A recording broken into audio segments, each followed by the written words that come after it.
Dios lo bendiga en esta mañana. Y bueno, estoy orando usted y yo también para que lleguemos a las 11 sin sobresaltos con problema de la garganta. Y bien, es indudable, hay mucha gente así, pero cuando uno se instala frente a un micrófono, necesita la garganta 100%.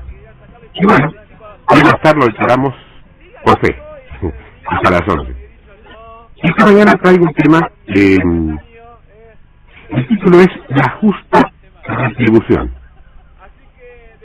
La justa retribución. Usted sabe que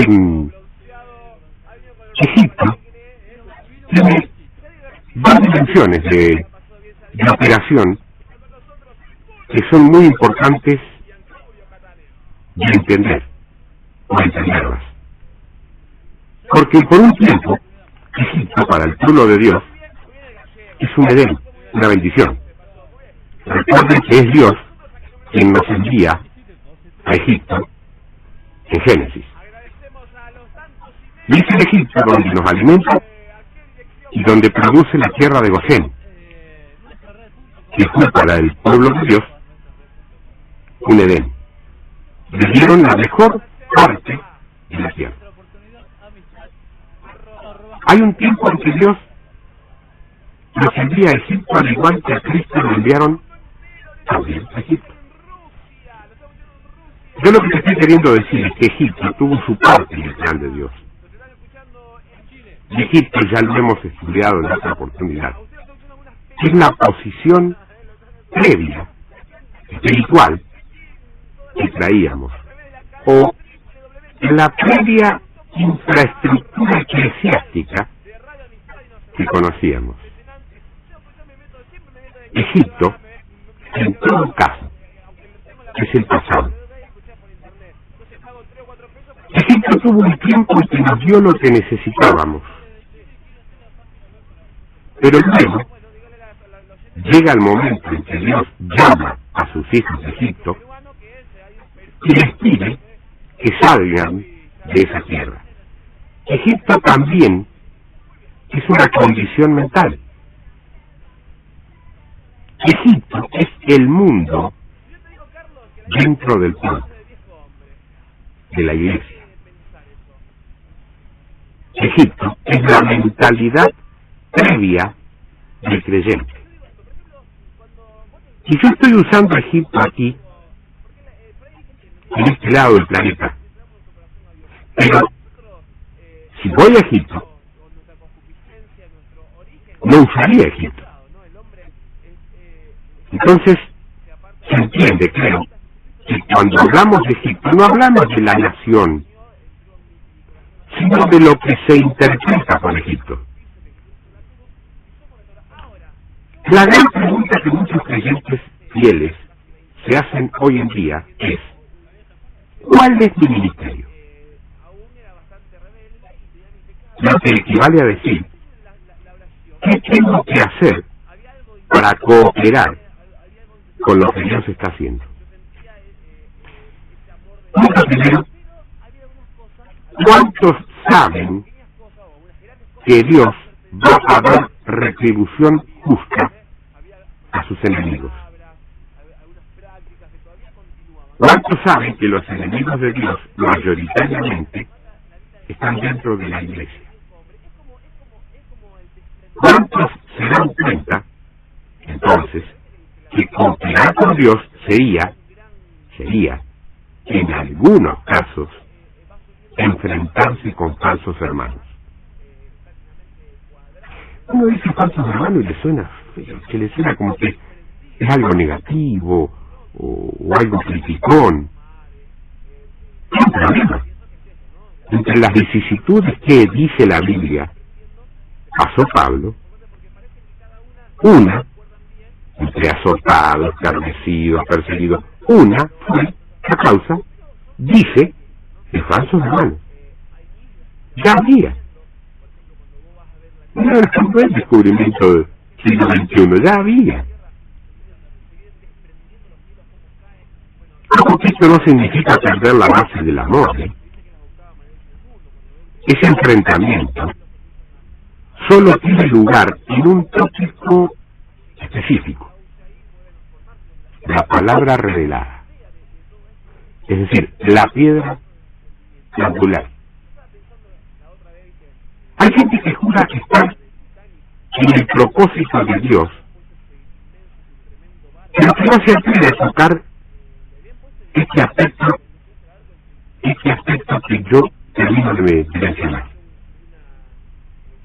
Y en un tiempo de retribución y de separación, es imposible estar fluyendo con Dios si tu mentalidad no tiene más estructura que la que sirve de piedra de tropiezo para todo lo que no es de Dios. Si tu mentalidad es tan amplia que te permite que todo se manifieste y nada te contrista, entonces, ¿qué te la gente así? Que le gusta todo bien, todo bárbaro. Se hizo en perfecto, todo viene de Dios. Pero si tu mentalidad es así y nada se contrista, entonces hay algo errado que estamos haciendo, o que no estamos haciendo. Porque si algo está mal, y a Dios lo contrista, y vos que estás caminando con Dios, a vos también te tienes que contristar. Hace poquito me tocó ir a un lugar, y una cosa bastante extraña. Yo no soy un predicador, soy un ministerio de la enseñanza, y lo que se lleva generalmente es palabras, no voy con un ministerio de señales y milagros, pero me tocó que hubiera un llanto desatado en el lugar. No había tenido yo un mensaje emotivo, pero había incluso hasta una orden por parte de Dios de llorar. ¿Por qué? Yo preguntaba por qué. El llanto es por la condición de la iglesia, no de la iglesia local a la cual tú, de la iglesia global, de la iglesia según Dios, no según nosotros. Cuando yo digo la iglesia, lo más probable es que me refiera a mi congregación, o que yo imagine eso. Pero cuando Dios dice la iglesia, es la iglesia, incluye a mi congregación, pero no es la única. El estado de la iglesia despierta en un Dios de emociones el llanto, y Dios quiere que lo compartas. Ese es el punto que toca las emociones hoy. El otro, el que toca el espíritu que viene a través de la palabra, en este tiempo es como que todo gira en derredor de algo que cuando te lo diga a lo mejor te va a resultar familiar. Desesperanza, desánimo. Si con vos estas dos palabras no tienen nada que ver, gloria a Dios. Realmente me alegra, realmente. Hay que acordarte que los que eran remanentes en el previo mensaje eran aquellos a los que la opresión del pueblo, o el pueblo, se convirtió en su carga. O sea, vivieron una vida angustiada por la condición del pueblo.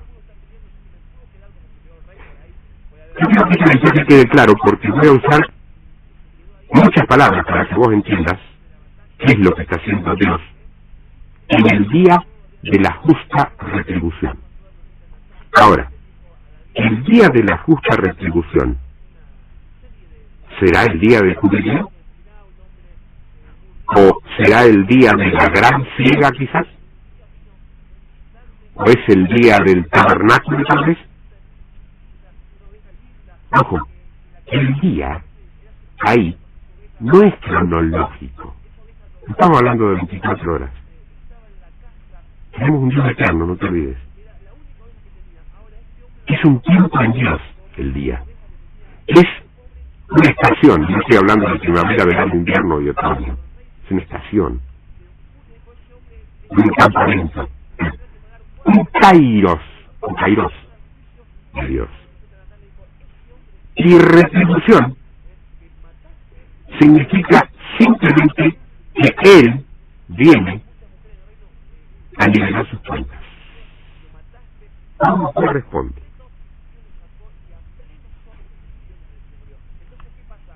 lo mismo que cuando vino y aquel siervo inútil tenía los talentos en el pandilito, los había enterrado.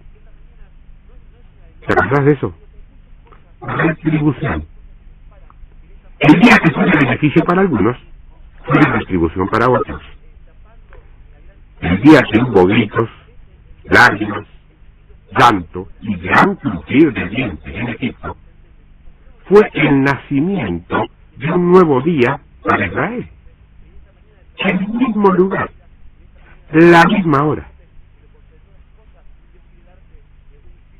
Dice que habrá tinieblas que cubran la tierra, pero sobre de ti, al mismo tiempo, amanecerá la luz. O sea, las tinieblas, por la justa retribución, es lo que produce el jubileo. No son dos días diferentes. El día del juicio del Señor y el día de la gran ciega de la iglesia son el mismo día. Yo sé que te enseñaron que son tiempos separados. Lo que pasa es que a veces los hombres no podemos sustraernos a nuestros tiempos. No tenemos demasiada conciencia de los tiempos de Dios. Pero es eso que nos enseñaron así, lo que hace que se nos haga tan difícil entender algunas cosas. Pero fíjate que entendiendo cómo el chacarero levantaba la cosecha, y para levantarla primero tenía que eliminar la cizaña. ¿Quién haría eso?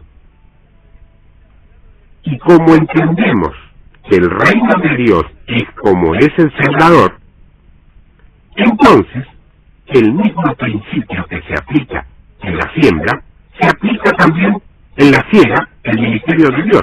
Primero se ciega la cizaña, se saca la basura, la hierba mala, lo que no sirve. Ojo, pero la cizaña no va para ninguna parte, ¿eh? Dice que se quema. Claro, en lo natural se quema, ¿cierto? En el espíritu, yo realmente no sé lo que significa quemarse, pero lo que sí sé es que no permanece. No pretendamos saberlo todo. Entendemos, sí, que hay una separación, y queremos entender cómo, queremos entender cuándo, y además tener bien claro el cuchillo, la tijera, la guadaña, la tiene Dios, no el hombre. Entonces, Dios produce la separación y lo hace a través de su palabra, no de nuestra actitud o de nuestros comentarios. La palabra solo va aportando, hermanita. Solo que hay que entregarla con pureza. Y ella se encarga solita de cortar. Ahora, cuando uno cubre a la palabra con muchas cosas como para poder vestirla, adornarla, ¿sabes lo que conseguimos con eso? Que la palabra tenga filo. Entonces lo que tenemos que hacer, y personalmente lo que trato de hacer sábado tras sábado, y lugar donde me toca compartir la palabra, es presentar la palabra tal como el libro la da, no como a mí me parece que podría llegar a ser. Ahora quiero llevarte a varias escrituras para que veas la separación que acompaña a la justa retribución. En el libro del profeta Isaías, en el capítulo 1, y en el verso 21 dice: ¿cómo te has convertido en ramera, oh ciudad fiel?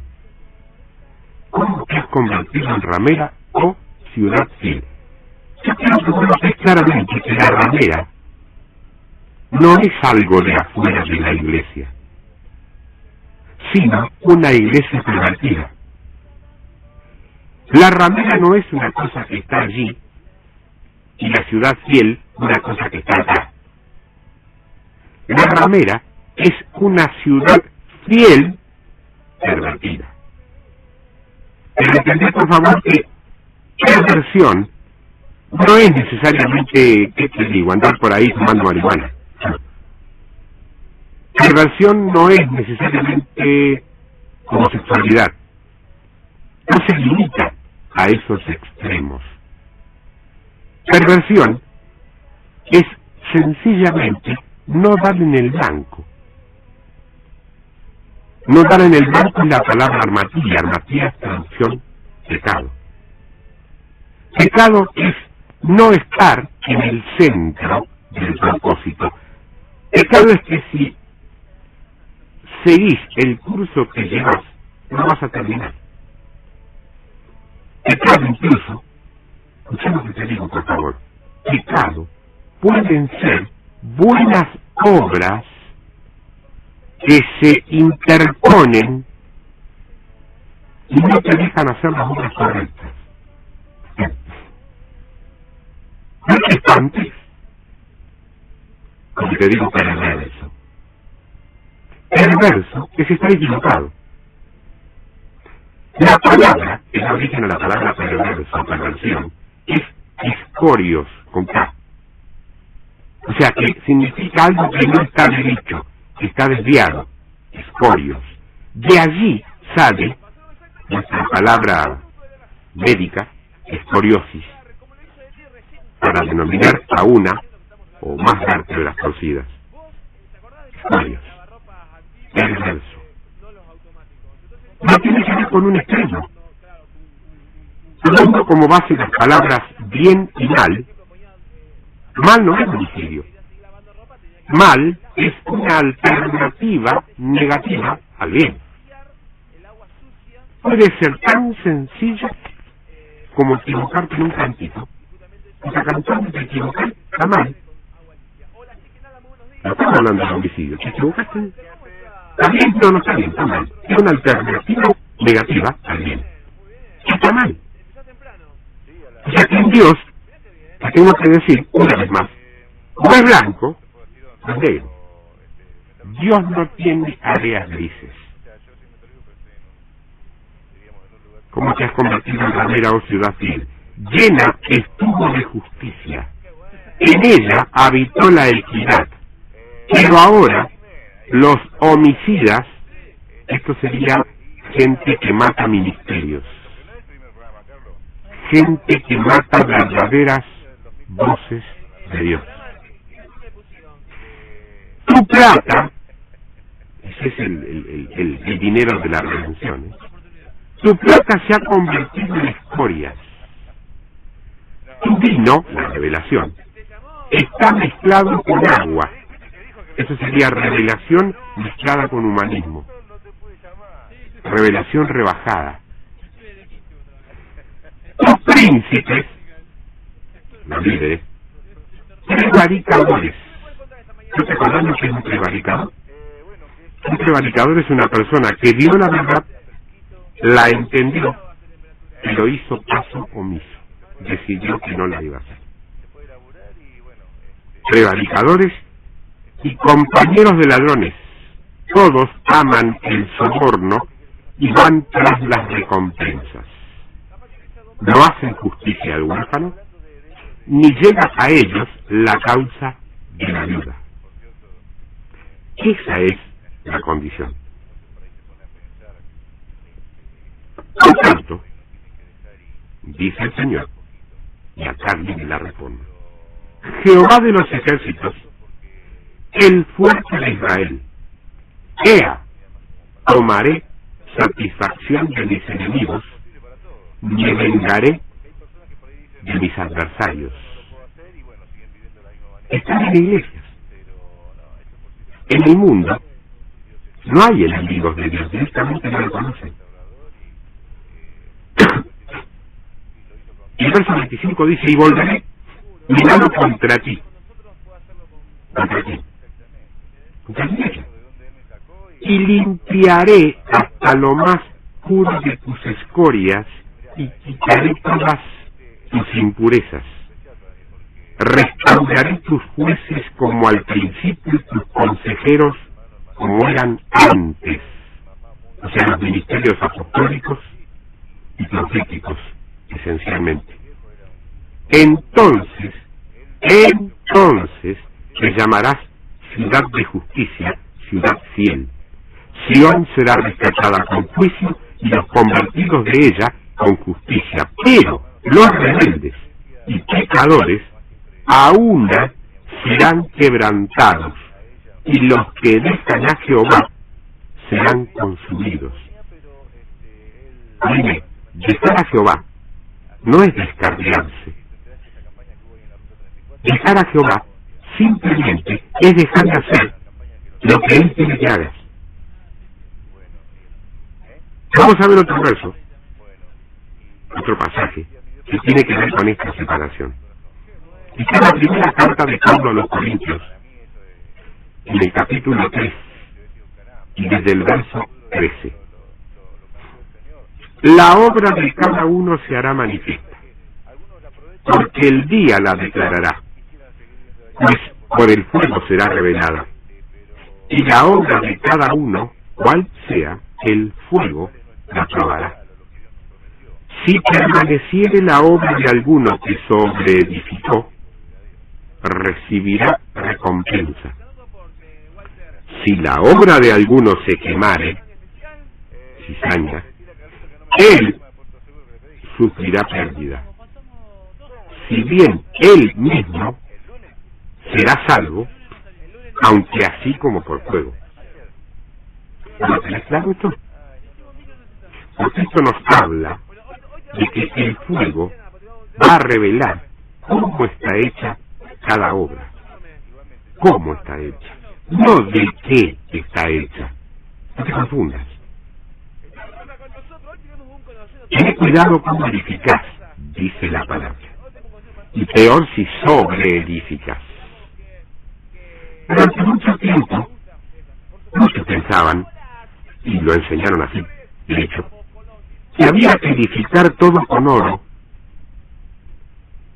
porque había de oro, de paja, de madera, de plata, y decían, todos tenemos que construir de oro. Hasta que observando con una perspectiva más amplia lo que ocurría en el mundo, cayeron en cuenta de que hay mucha gente que jamás podrá edificar una obra de oro. Nunca lo llegarán a hacer. Claro, y pobres. Ojo, no digo miserables, digo pobres. Tampoco digo muertos de hambre, digo pobres. Santos, sí, pero pobres. No, a ver, sí señor. ¿Y dónde está su seguridad de su hermano si hay un evangelio de la prosperidad? Es que la prosperidad, según Dios, pasa un poco más allá del bolsillo.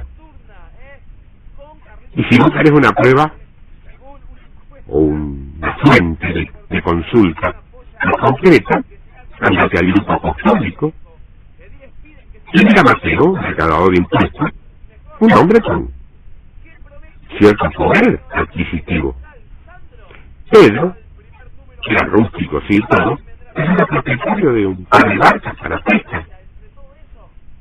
Pero después tenías algunos otros como Juancito, no tenías nada. Si el grupo apostólico hubo gente con cierta capacidad económica y gente pobre, ese es el modelo. Va a haber de todo. Prosperados no significa económicamente enriquecidos. Puede serlo, pero no necesariamente. Entonces no podría ser la calidad de la casa, sino el cómo la conseguiste. A lo mejor es de paja, pero hecha con los propósitos de Dios, y con el patrón, con el método, con el plano de Dios. Y puede ser de oro, hecha con el mercado técnico. O sea, Babilonia construyó y terminó el edificio. Es la casa construida sobre la arena. Pero se terminó. Ahora, nadie sabe que tiene una casa construida sobre la arena hasta que no viene el viento. ¿No viste casos así? No te pregunto si te pasó a uno, no quiero indagar en mi medida, sino gente que aparecía estar muy firme, muy sólida. Y en un vientito, no te digo un viento fuerte, en un vientito más o menos, se tambalearon y se cayeron. ¿Qué pasó? Lo de la solidez, la máscara. Vos sabés cómo está. Yo sé cómo está. Dios no puede ser burlado, mucho menos engañado. O sea, las dos casas se terminan. La buena y la mala. La que es hecha conforme a los patrones de Dios y la que es hecha conforme a los patrones personales. El problema es que no se revela cuál perdura hasta que Dios sopla. Cuando Dios sopla, la que no es de él se cae. No es mucho hoy que parece casa. ¿Qué pasará cuando venga el viento? No dice si viene el viento, dice cuando venga. Hermano, sobre la casa del Señor, que no es un templo, es la iglesia, va a soplar viento. Y lo único que se va a mantener de ti es lo que se construye con el patrón de Dios. Y no con un patrón personal, particular, sectorial, filosófico, profesional, psicológico, denominacional, sectario, político, económico. Nada de eso va a permanecer de pie. Vamos a verlo segundo nos muestra Éxodo, capítulo 8. Recuerden que cuando Dios tenía a su pueblo, en Egipto, Él mismo lo había mandado allí, y llegó el momento de salir. Entonces vinieron las primeras 3 plagas. Fíjate que las primeras 3 plagas afectaron tanto a los egipcios como a Israel. Porque Israel fue libre de 7 plagas, pero las primeras 3 funcionaron tanto en Egipto como en Gosén, ¿Por qué? Como Dios nos mandó a Egipto, y por allí nos acomodamos a Egipto, después se nos hace difícil querer salir. ¿Sabes de qué hablo, no? Entonces, aunque era el tiempo de salir, el pueblo no estaba listo para salir. Ahí vemos entonces que las primeras 3 pruebas vienen para incomodarte, para que salgas. Las otras vienen para que te dejen salir. Las primeras 3 te incomodan a vos, te tocan bien fuerte. Si no salís a la tercera, te morís adentro. Jonatán murió con su padre. Pero en Egipto, la tierra de Gosén se propicia después de las primeras 3. Hay una decisión de salir en una sola noche. ¿No te imaginas que alguien hubiera dicho, ay, yo no tengo ganas de comer cordero asado? O si no, ¿a quién se le puede ocurrir que yo tengo que comer cordero asado? ¿Por qué? Fíjate, ¿por qué? Y Dios me libre de comer sangre en el marco de la puerta de mi casa que la pinté ayer a la mañana. Está recién pintada, ¿cómo voy a comer sangre? Son 80 años de preparación. Pero la liberación fue en una sola noche. O sea, no podías pensarlo e irte a ayunar y orar a ver si era de Dios o no. Eso le pasa. Y vamos a ir a Éxodo 8 para ver el final de todo esto. Yo creo que entiendes que te estoy hablando de Egipto, te estoy hablando de la restitución, te estoy hablando de la iglesia del siglo XXI, hermano. no estoy haciendo historia, tampoco estoy haciendo futurismo, aunque la palabra, cuando bendice, siempre es profética. Estábamos venimos hablando de Egipto, pero quiero que entiendas que si interpretar a Egipto como el mundo, como tu antigua procedencia, incluso con los primeros movimientos eclesiásticos, que siempre cuando llegamos a Cristo, siempre lo primero que se nos enseña, como yo creo que en la fidelidad de los hermanitos que nos cuidan en los primeros tiempos, hay tanto terror de que nos caigamos y nos volvamos al mundo, que por ahí medio como que nos exageran, nos enseñan alguna cosa, nos pasa.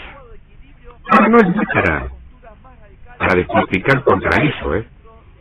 Tú sabes que Pablo le decía a los tesalonicenses, yo vengo a completar vuestra fe. O sea, que quiere decir que la fe de los tesalonicenses le faltaba algo para completarse. Sigue pasando lo mismo. Cada maestro, cada predicador, cada evangelista, cada pastor, cada apóstol, cada profeta, está completando la fe.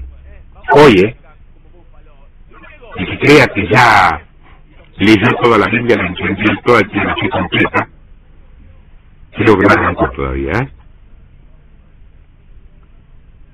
Ahora,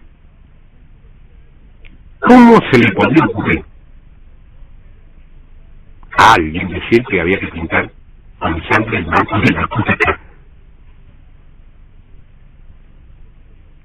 Yo creo que o le creías a estos casi irreverentes bocones de palabra distinta. Viste que los que tienen una palabra distinta, cierto sector le encanta empezar a llamarlos son bocones, con tal de trascender. Tenemos razones para juzgar, ¿eh? Pero ánimo, hermano, porque vas a ser juzgado de la misma manera que juzgas. Dios es justo.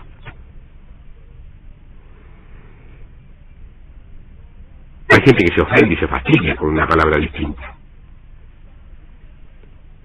En ese caso, fíjate, tenías una sola noche para decidirlo. Y hacerlo o no. Salía o te quedaba. Profetizaron a Cristo por 1000 años. Todos los profetas describieron la venida de Cristo durante 1000 años. Cristo vino, se fue, y muchísimos no lo recibieron. No hay una segunda oportunidad, solamente esa. Israel, si no salía aquella noche, no salía nunca. ¿Y qué tal cuando entraron a Canaán? Al próximo día, Moisés, perdona, no estábamos equivocados. Vamos a entrar entonces.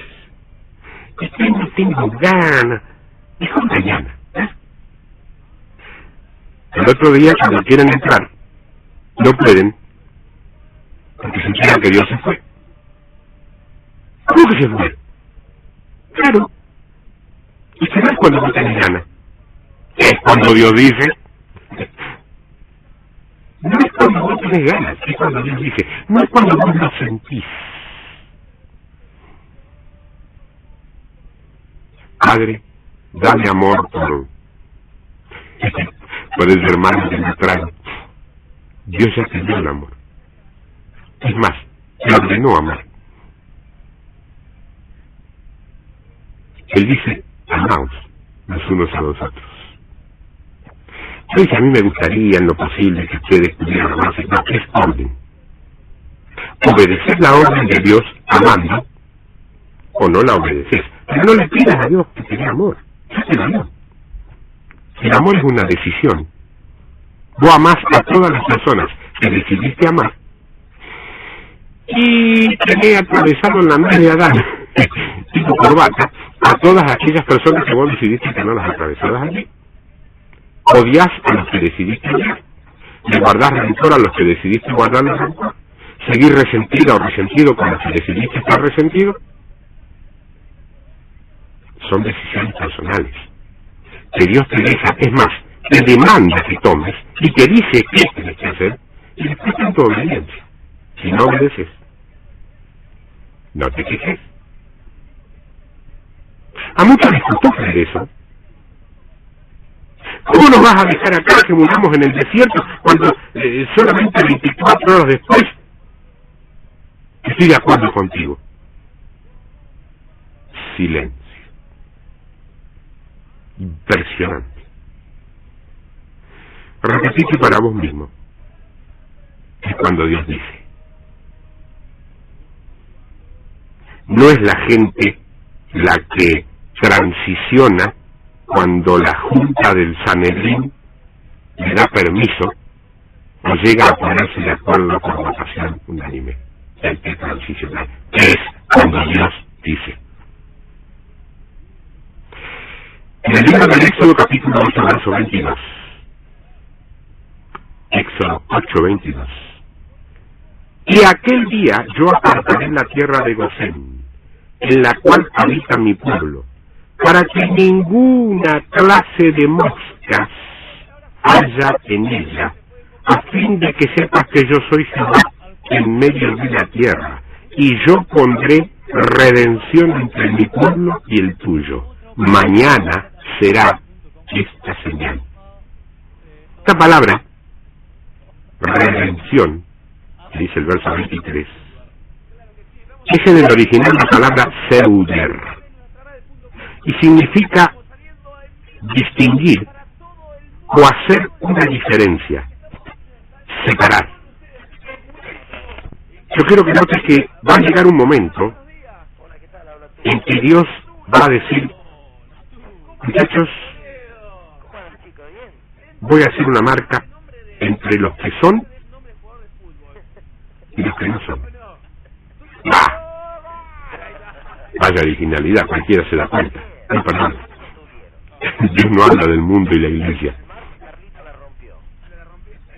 Juan 3:16 dice que Dios amó al mundo. La marquita esta, que lo repito, va a ser entre los que son y los que aparentando que son, no son. Ahí va a ser la marca. Mirá Lucas 11. Allí Jesús está hablando con las autoridades de la iglesia, no con algunos de sus segundones medio analfabetos. No, con las autoridades de la iglesia. Habla con lo más importante de la clase religiosa de su tiempo. ¿Y qué les dice? En el verso 42, necios. En el verso 42 les dice: ¡ay de vosotros, fariseos, que amáis las primeras sillas y posiciones en la iglesia!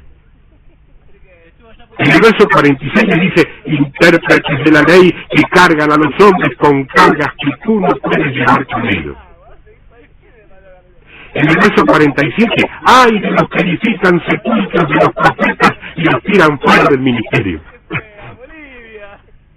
En el verso 48, sois testigos y consentidores de los hechos de sus padres. Verso 49. Ahí viene la solución. Por eso, la sabiduría de Dios también dijo: les enviaré profetas y apóstoles. Yo creo que vos notés que cuando la iglesia está cerrada a oír solamente lo que ese núcleo que la cerró, o que se cerró, quiere oír, y lo demuestran por medio de silenciar, hacer callar lo que espiritualmente es matar a los profetas. Lo que Dios hace es mandarle más profetas. Y le vemos a Dios. Y más apóstoles también. Estas palabras aquí, profetas y apóstoles, se refiere a unos profetas y apóstoles de distinto calibre a los que habían venido antes. Fíjate que el verso 49, Lucas 11, termina diciendo: a unos matarán y a otros perseguirán, para que se demande de esta generación la sangre de todos los profetas que se ha derramado desde la fundación del mundo, desde la sangre de Abel hasta la sangre de Zacarías, que murió entre el altar y el templo. Sí, os digo que será demandada de esta generación. Aquí vemos que Dios trabaja por plenitud. Tiene que llegar todo a cierta medida. Por ejemplo, si la Iglesia, en este estado, ha destruido a 500 ministerios proféticos, pero la plenitud son 501, Dios envía a uno más para que lo destruyas. Porque una vez que destruyas la plenitud, viene el cambio.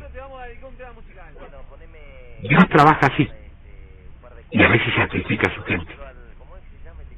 Por eso Pablo decía, somos como hombres que son sacados al final, como el espectáculo, como la historia del mundo, los verdaderos. Y los falsos,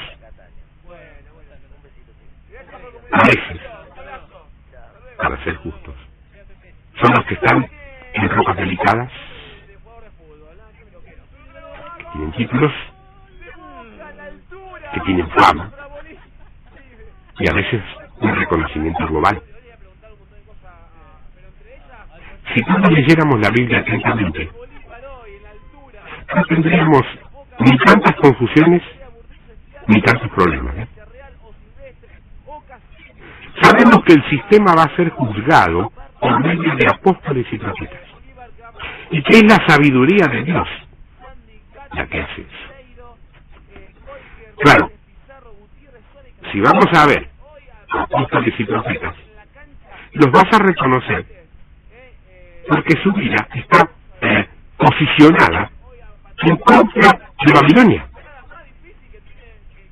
Nunca está de acuerdo con Babilonia, ni se contamina con Babilonia, ni tampoco cede a los lastimeros pedidos de Babilonia, ni tampoco cae en la tentación de las incentivaciones que pueda pretender Babilonia, mucho menos se deja intimidar por Babilonia y mucho menos comprar por Babilonia.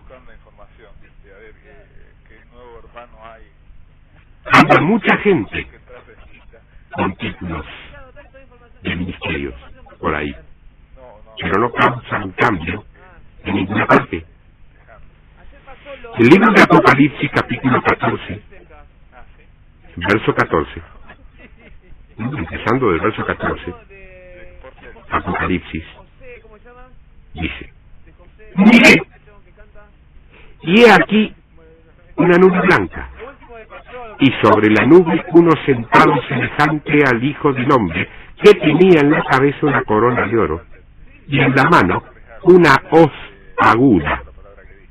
El sistema. La mano son los 5 ministerios, y la hoz aguda es la palabra. Los 5 ministerios tienen la palabra. Una palabra apostólica, una palabra profética, una palabra evangelística, una palabra pastoral, una palabra magisterial. Todas sirven para perfeccionar a los santos, que vos sabés muy bien que es madurar, y para edificar el cuerpo. Todas, no una, todas. El verso 15 de Apocalipsis 14. Y del templo salió otro ángel clamando a gran voz al que estaba sentado sobre la nube: mete tu hoz y ciega, porque la hora de cegar ha llegado, pues la mies de la tierra está madura. Y el que estaba sentado sobre la nube metió su hoz en la tierra, y la tierra fue cegada. Y salió otro ángel del templo que está en el cielo, teniendo también una hoz aguda. Y salió del altar otro ángel que tenía poder sobre el fuego, y llamó a gran voz al que tenía la hoz aguda, diciendo: mete tu hoz aguda y vendimia los racimos de la tierra, porque sus uvas están maduras. Y el ángel arrojó su hoz en la tierra, y vendimió la viña de la tierra, y echó las uvas en el gran lagar de la ira de Dios. No ciegas. Hay una ciega en tu casa, dice, y hay una ciega en las viñas de la tierra.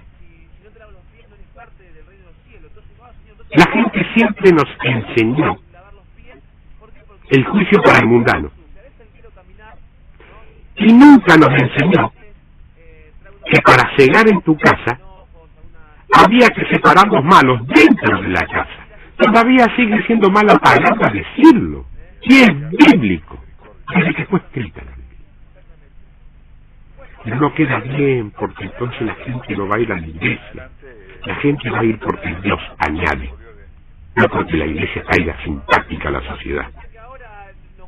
La gente va a ir porque la manifestación de los hijos de Dios es una manifestación del poder sobrenatural que viene del cielo, no porque hagamos lindos templos, con buenas luces, gran sonido, una acción social que nos hace caer simpáticos a la comunidad. No es eso. Es algo que está en toda la palabra. ¿Cómo no lo habíamos visto? Pero ¿cómo no lo habíamos visto? Y es simplemente porque no era el tiempo de verlo. Hay un tiempo para cada cosa. Hay un montón de cosas que todavía están en la Biblia. Yo y vos lo leemos todos los días, pero no lo vemos porque no es el tiempo de ser abiertos nuestros ojos para esa revelación. Es el tiempo de Dios, no por la inteligencia intelectual de los hombres. El Evangelio de Mateo, capítulo 13, verso 36. Y entonces, despedida la gente, entró Jesús en la casa, y acercándose a él sus discípulos le dijeron: explícanos la parábola de la cizaña del campo. Respondiendo él les dijo: el que siembra la buena semilla es el Hijo del Hombre. El campo es el mundo, las buenas semillas son los hijos del reino, y las cizañas son los hijos del malo. El enemigo que la sembró es el diablo, y la ciega es el fin del siglo, o sea, del sistema, y los segadores son los ángeles. De manera que como se arranca la cizaña y se quema en el fuego, así será en el fin de este siglo. O sea que, de la misma manera que se recoge literalmente la cizaña, el trigo, así también se van a terminar los tiempos de la iglesia. Hay que ser chacarero para entender esto. Nosotros no lo entendemos, pero nos atenemos a los que sí lo estudiaron y nos lo enseñaron. El verso 41 dice: enviará el Hijo del Hombre a sus ángeles y recogerán de su reino, a todos los que sirven de tropiezo.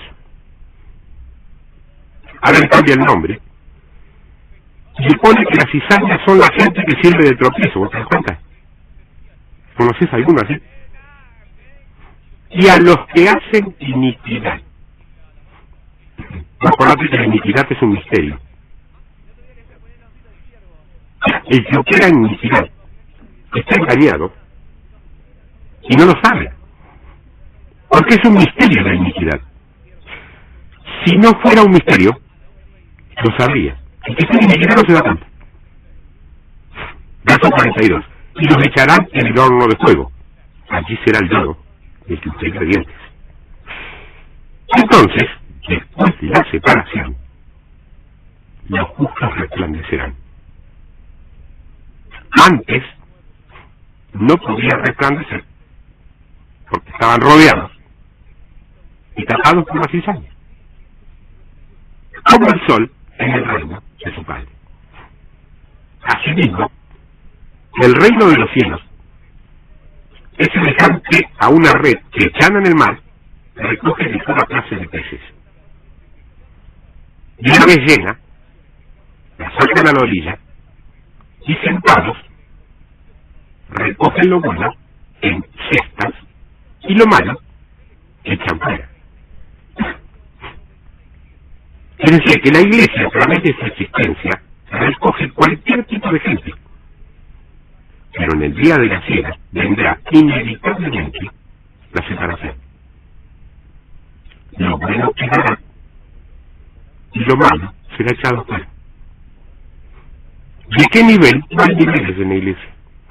Somos todos ministros competentes, pueblo de reyes y sacerdotes. La separación está en toda la palabra. Mateo 24, verso 36. Pero del día y la hora nadie lo sabe, ni aun los ángeles de los cielos, sino solo mi Padre. Más. Como en los días de Noé, así será la venida del Hijo del Hombre. Esto ya lo vimos. Si no querés saber cómo será la venida de Cristo, tenés que entender lo que pasó en los días de Noé. No se entiende porque la gente se enreda con esto. Yo quiero saber qué va a pasar cuando Él venga. Está bien. ¿Quieres saber, estudiarte lo que pasó en el día de Noé? La palabra dice que ese día será igual. Porque el verso 38 dice, como en los días antes del diluvio, estaban comiendo y bebiendo, casándose y dando en casamiento. ¿Quiénes? Noé o la gente. Gente. No es para la construcción del arca. Dijo, loco, le decía. Hasta el día en que Noé entró en el arca y no entendieron. ¿Quiénes no entendieron? La gente. Noé sí entendió. Hasta que vino el diluvio y se los llevó a todos. ¿A quiénes se llevó el diluvio? ¿A la gente? ¿A Noé? ¿A la iglesia? ¿A la gente? Así será también la venida del Hijo del Hombre. ¿Eso qué me está diciendo?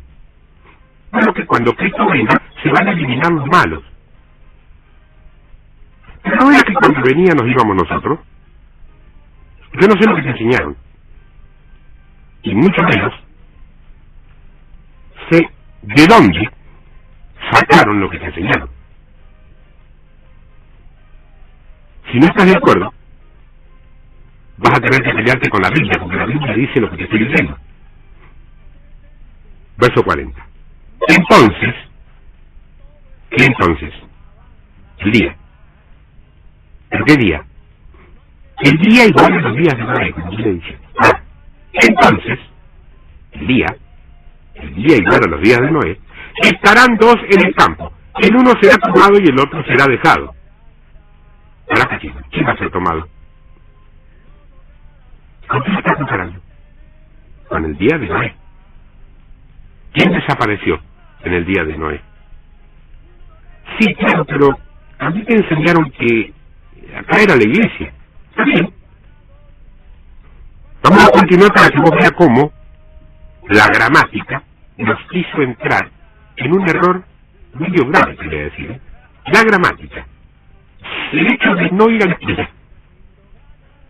Justo lo que esa doctrina producía en ese momento. Porque durante mucho tiempo como termines, se consideró que ir a la escuela era humanismo. Y que el pueblo de Dios no necesitaba ir a la escuela.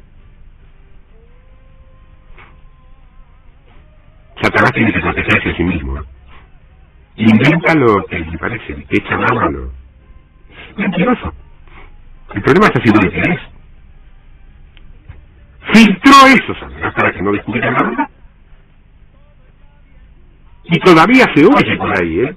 Y gloria a Dios, viva el analfabetismo. Verso 41. No mujeres. ¿Por qué habrán puesto mujeres? Ya sabes, hermano, en la Biblia mujer y iglesia. Dos iglesias. Si estarán moliendo en un molino. No quiero explicar pero la harina, el trigo, el alimento, el pan. ¿No? Estarán moliendo en un molino. La una será tomada y la otra será dejada. ¿Quién va a ser tomada? La mala, porque está comparando con el tiempo de Noé. ¿Qué se hizo? Se sacó esas letras del contexto y se forjó una doctrina para justificar lo que no se entendía. Como no podemos vencer, no me queda otra que pensar que me vienen a buscar. Pero no es ese el final, ¿eh? Dios no dijo que es así. Lucas capítulo 17, verso 26, como para que no te queden dudas.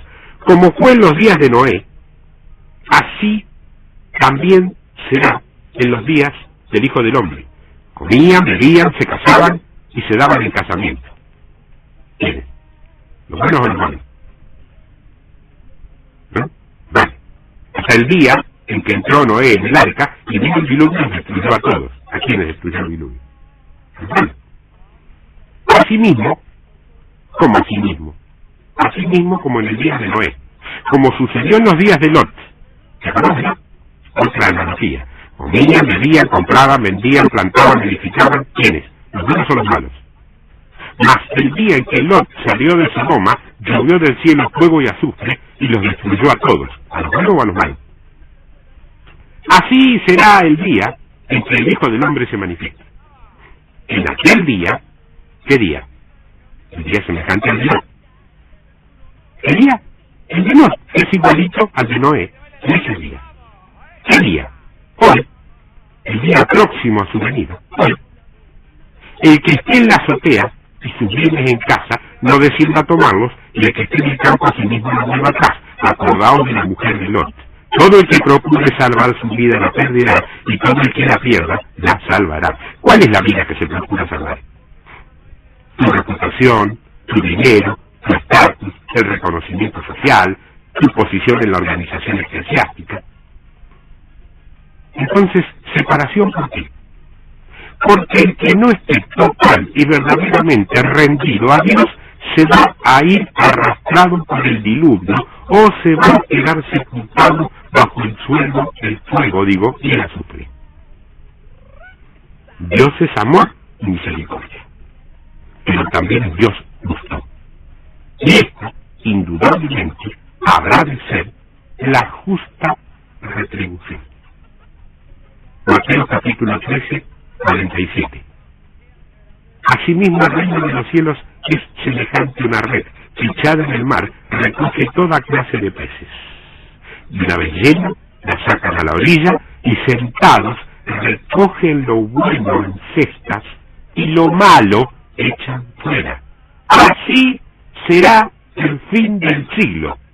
Saldrán los ángeles y apartarán a los malos de entre los justos, a los malos de entre los justos, no al margen de los justos, y los echarán en el horno de fuego. Allí será el lloro y el crujir de dientes.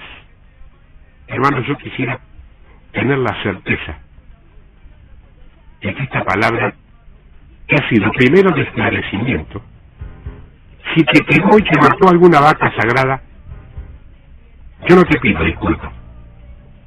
Te invito a que lo celebremos juntos. Si esto sirvió para cambiar tu óptica, Dios te lo mandó esta mañana, para que no te equivoques. Te lo mandó por amor. Así en este momento, vos me tenés apuntado en una mira telescópica espiritual. Yo no vengo aquí a decir lo que se me da la gana. Vengo aquí a decir lo que dice Dios en su palabra. ¿Cómo lo han interpretado los hombres? ¿Qué han hecho con cada interpretación? Bueno, cada uno dará cuentas.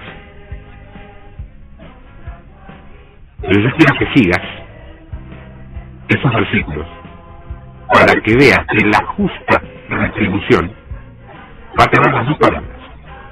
Va a haber una retribución y va a ser justa. ¿A dónde estás parado? ¿En la organización humana llamada Iglesia? ¿O en el reino de Dios en obediencia plena al Padre? ¿Dónde estás? En la respuesta que vos tengas dentro tuyo, para tu corazón. Ya te está pinchando cuál, cómo, dónde y de qué manera va a obrar la justa retribución contigo.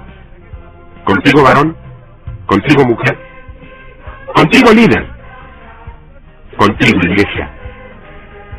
Dicho, declarado, enseñado, puesto por obra y potenciado en el nombre de Jesús de Nazaret.